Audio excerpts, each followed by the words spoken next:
Hello and welcome back. Last time, we took a deep look at one of the possible first levels of Super Mario World, Yoshi's Island 2. It is now finally time we close off this analysis of this game by looking at the other possible first level, Yoshi's Island 1. The first thing you'll notice when entering the level is a shellless Koopa sliding right at Mario's position, killing any player who doesn't know how to jump. Interestingly enough, this is the only enemy of this kind in this level, which makes me think it was put here simply to scare off players who have no idea how to play into Yoshi's Island 2. Moving on, and keeping with how this level immediately requires reaction from the player, Mario is faced with a Banzai Bill. Those are a bigger version of a classic Mario enemy, the Bullet Bill. Naturally, they tend to freak out a new player as much as a giant bullet with an angry face should. But a player with small Mario doesn't need to do anything, as it just barely passes over Mario's head. Note that Mario's damage hitbox when small is 1 block tall, which is just a little shorter than his actual height. This is a very common thing in most good 2D games, as it makes the whole game easier and less frustrating. Conversely, Mario's hitbox when getting items such as coins or mushrooms is a little bigger, for the same reason. Or maybe the items actually have a larger hitbox than they appear to. Anyway, the result is the same. Almost together with the Banzai Bill, there is the game's first Rex.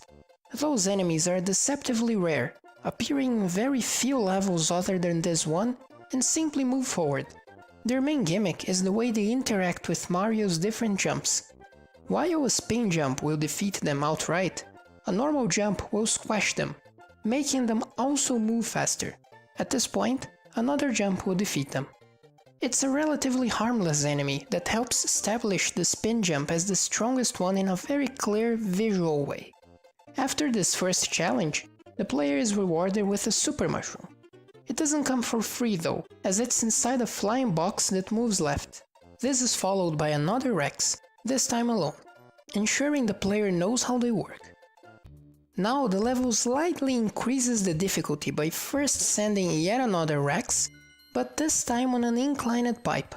Slopes make Mario harder to control, and the jump needs to be much more precise, otherwise the plumber will get a face full of purple dinosaur. Next, a third Rex approaches once again in a clear, straight path that ends with a jump on 3 inclined platforms with 2 other dinosaurs below. The small challenge here is being able to control Mario on the slopes to get to the dinosaur coin in the end. After this peak in tension, the game rewards the player once again with a clear area and a free mushroom. This time it's actually free though, as it just sprouts from Mario out of nowhere. Now we have a Rex, followed by a pipe with a piranha plant. The Rex is probably here to delay players just enough so they can observe how the jumping plants work, in case they still haven't seen those. For more details on how this particular enemy works in Super Mario World, check out part 2 of this series. After the pipe with the piranha plant, there is another pipe closed off by 2 blocks. If Mario is not small, those blocks can be destroyed by a spin jump. It makes sense to put this in a level full of an enemy that specifically makes Mario spin jump, the Rex. And this is also the reason the player was just giving a free mushroom. Breaking those blocks and entering the pipe takes Mario to an extra area where there is a dinosaur coin under more yellow blocks. The inclined pipe just ahead is the exit for this hidden area, shooting Mario like a bullet over another piranha plant and straight into the checkpoint. Skipping this plant is a reward for finding the hidden area, with a nice little moment of spectacle when Mario narrowly avoids it while flying through the air.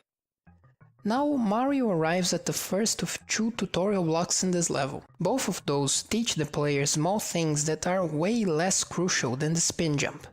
In this particular case, how a second item can be saved on the slot on top of the screen. Incidentally, keeping an extra item has basically the result of giving Mario an extra hit before death, as once you get a feather or fire flower as Super Mario, the mushroom gets stored.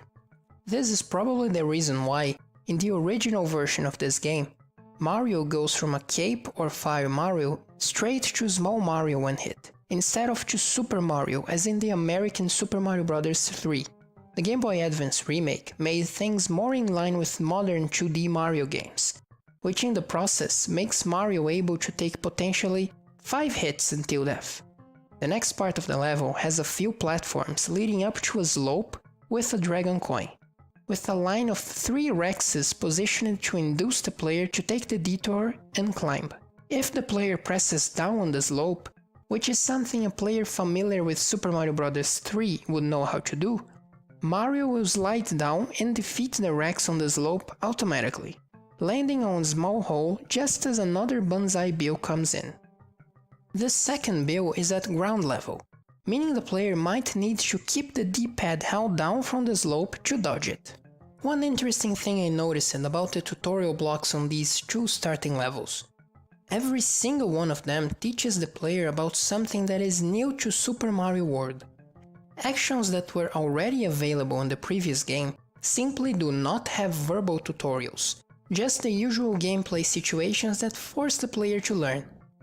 I wonder if the developers were worried that the new actions might be too complex to teach naturally, or maybe that veteran players might miss them. Of course, games in those ancient days came with instruction manuals teaching how to play.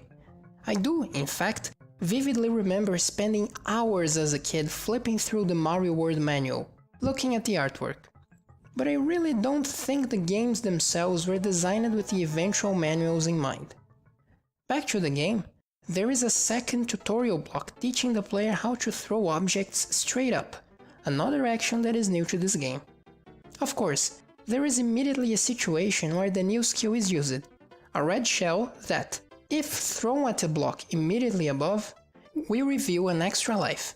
It doesn't come that easily though. The green mushroom slides through the clouds out of Mario's reach, and the unsuspecting player running after it will have to jump over a small bottomless pit and also avoid yet another banzai bill. To make matters worse, the mushroom will fall on a second bottomless pit if Mario doesn't catch it mid-air. This whole setup might be the hardest challenge in the level, with the nice prize of an extra life. There is no way the yellow switch blocks, which cover both bottomless pits, will be activated the first time the player goes through this level, so they're here mostly to clue the player into their eventual function in making the game easier. However, as the bullet bill is moving at ground level, a calmer player can jump over it and use the boost from that to reach the mushroom very easily. Backing up a little, a few screens above the banzai bill right before the tutorial block, way out of sight and reach, there is a line of cloud blocks with a smiling moon item that gives 3 extra lives. These might be the hardest items to find in the whole game, and this one in particular will only be reachable to a player that has at the very least beaten the first castle and gotten a cape. Little secrets like this make the game more replayable, and help the player avoid unnecessary game overs. I think this is a good jumping off point to talk about the importance of extra lives in this game. From Super Mario Bros. 1 through 3, losing all lives meant Mario would be sent back to the beginning of the world he was currently at. Since Super Mario World doesn't have clearly defined worlds, and also happens to be the very first Mario game with the save feature, the developers instead opted for making a game over simply kick the player back to the last save. To keep game overs from being meaningless, however, saves are limited. The player is given the option to save after beating any of the castle, haunted house, or special world levels, but only in those cases. Any in-between progress is not only lost to a game over, but also if the player turns the console off. As a result, it's in the player's best interest to get as many lives as possible to avoid losing progress, but you can already see that the whole paradigm of having a limited number of lives was already starting to show some wrinkles even back in 1991. A game over is never anything other than a hassle, and the 1-up mushrooms are very plentiful anyway. Probably to avoid letting the player accumulate too many extra lives, Mario always starts with 5 every time the game is turned on. Due to being a portable game, the remake allows the player to save at any point, making the concept of a game over completely meaningless. All of this has its effects in the way the game's levels are designed. More often than not, the reward for reaching difficult to find areas is only an extra life or a dinosaur coin, which is the same as 1/5 of an extra life. Super Mario World doesn't have the multiple hard to find power-ups Mario 3 had, so the only reason the player really has to explore is to find new exits. This is one area where I have to say the previous game might have an edge. It is certainly to fix that problem that the Game Boy Advance remake tracks the dinosaur coins in the same way more modern Mario games track the similar star coins or green stars, as finding all of them becomes a real objective instead of a tiny bonus. Later Mario games, especially the 3D ones, made game overs mean nothing other than being thrown back to the title screen and having to walk all the way back to wherever you were. The system of having a limited number of lives only got some life back once 2D Mario games added multiplayer. As the lives are shared between players, and deaths tend to occur much more frequently in multiplayer, they once again became precious and useful, even though they are still plentiful.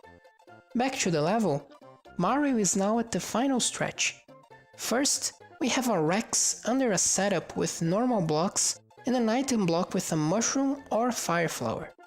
This can lead the player into learning how those blocks work in Super Mario World, specifically how they spin around for a while when hit from below, even if hit by Super Mario. Reaching the higher block might also be a small challenge for a new player unused to maneuvering Mario in one block wide platforms. Next, we get 2 more Rexes. Nothing really special, the level is just keeping the pace and avoiding an empty stretch this close to the end. If the player got a fire flower from the previous block, however, these 2 dinosaurs can be a test target for Mario's fireballs, especially if the player tries to run on the initially empty stretch of terrain. Now Mario faces the last Banzai Bill. This time there is a platform exactly as tall as the bullet for Mario to jump on, which clues in the player to the fact that those things aren't nearly as scary as they might look like. The player might even be able to defeat it without even realizing it was possible. Teaching the player that the bullet bills can be easily avoided only at the end through gameplay creates a nice moment of realization that might make the player even want to play the level again with this new knowledge, maybe even pulling off stunts like stepping on the Banzai Bill to get an extra life back in the middle. The final challenge of this level, so to speak, is a setup with a piranha plant, a Rex, and a jumping chuck. The Rex is trapped on a small space, requiring some careful timing from the player so as to not let Mario get hit by the dinosaur or by the plant. This will probably make the player jump as fast as possible over the Rex, making the plumber fall right in front of the jumping chuck. These are a variation of the charging chuck that tries to jump in reaction to Mario's jump, hoping to catch the plumber in the air. They require the player to make a higher jump, but aren't as strong as they can be intimidating for a new player. Once hit though, they revert to the usual charging chuck behavior of chasing Mario, forcing the player to run away and into the end goal. With careful timing, the player can jump on the head of this enemy once he's in the air and reach the goal pole at a higher position. And that's Yoshi's Island 1. As I said last time, I believe this level was meant to be the second level a new player goes through in this game, despite being numbered as the first. And I stand by my claim. While neither of those levels is particularly hard, this one starts with an enemy going right at Mario, and has not only more enemies, but the very intimidating and relatively fast Banzai Bills. For a completely new player that's only learning how to play Mario, it's easier to just go for the slower and more relaxed Yoshi's Island 2, maybe even after finding this level too hard. You can see that the level alternates the difficulty of its challenges, making for a tension curve that is more or less adequate to what's ideal, with cooldown periods following the harder moments. After this, for a player that beats Yoshi's Island 2 first, Yoshi's Island 3 will almost certainly prove very difficult to beat without the yellow blocks. forcing these players to return and play Yoshi's Island 1, which leads them to the Yellow Switch Palace. The game doesn't point the player at the switches at any moment, but they are naturally going to be found by almost every player. Finding stuff by yourself, even if it's as simple as this, is so much more satisfying than being told where it is, and this situation is a good example. At this point, I think we have pretty much covered everything I wanted to talk about in Super Mario World. As always, I might eventually come back to it, but for now, let's leave Mario alone for a while. Come back next time for the second part of my Ocarina of Time analysis, and keep an eye out for more stuff in the future. If you're interested, you can watch my previous analysis on Pokémon, Mega Man, or Undertale. If you like my content, please consider liking, subscribing, or sharing my stuff wherever you want. I also have a Twitter and a Facebook page where I sometimes talk about upcoming videos. Thank you for watching this all the way to the end, and until next time.